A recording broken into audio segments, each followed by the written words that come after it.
Hello, we're here at Lampa Manufacturing again, and I'm just going to give you a few tips on an annual cleaning of your Vapor-Fire furnace. Now, most people would clean their furnace at the end of the burning season in the springtime, once your furnace is out and completely cooled down. The cleaning and prepping of one of these furnaces is very simple and straightforward.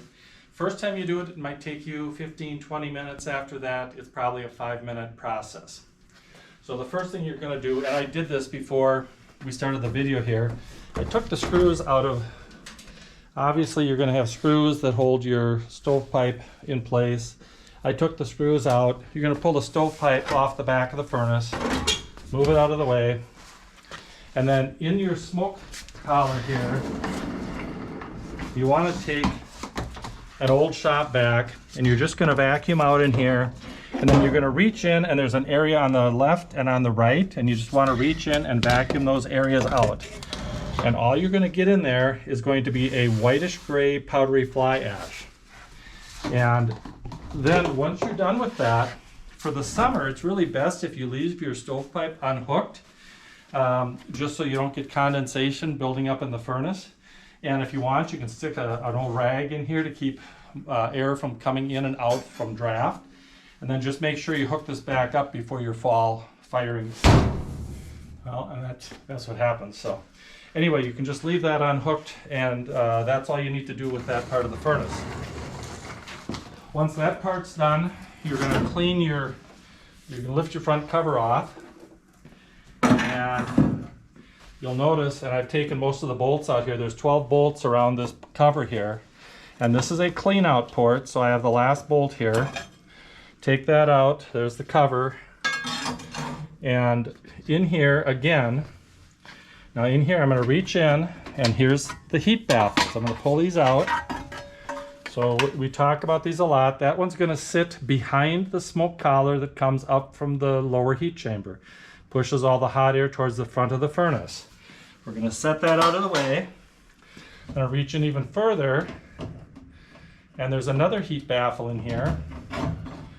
And this one is the long one, and this has the ceramic insulation in here.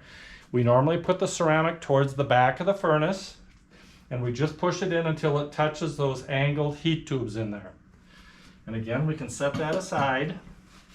And all we're going to do again is take an old shop vac, and normally, this one's already been cleaned this year, but normally you would get some, maybe a 1/4 to a 1/2 inch of white powdery gray fly ash, just like talcum powder in here.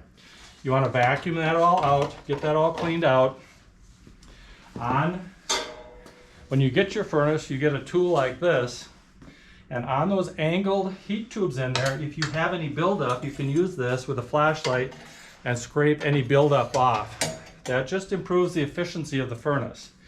And then the last thing you need to do, once you have that all vacuumed out, you're going to put your baffles back in. Again, this one's going to go in, turn, put the ceramic towards the back, and just push it till it touches those heat tubes.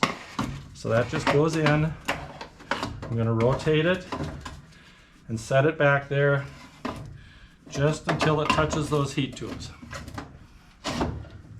And you center it side to side.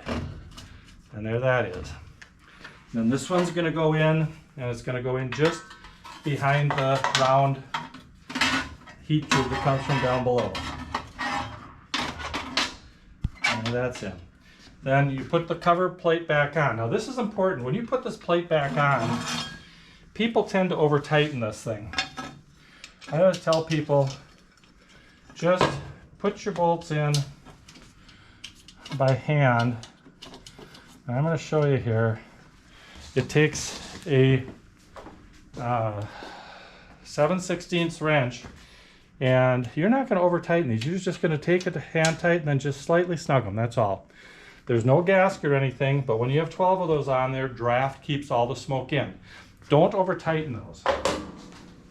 Then the last thing you're going to do is you're going to go and clean out your firebox down here. And what you can do is you can go and vacuum out any ash that remains in here. This one has some ash isn't in here yet. But the main thing you want to do is, I'll show you this plate right here. this plate is what is right here. So this would be in here, right inside the front here like that. And when you're pulling your ashes and coals forward, it's easy to plug these holes up with ashes. So you're going to reach in, again, your furnace has to be cold. You're going to reach in and make sure that you suck out these two holes and also this slot all the way across.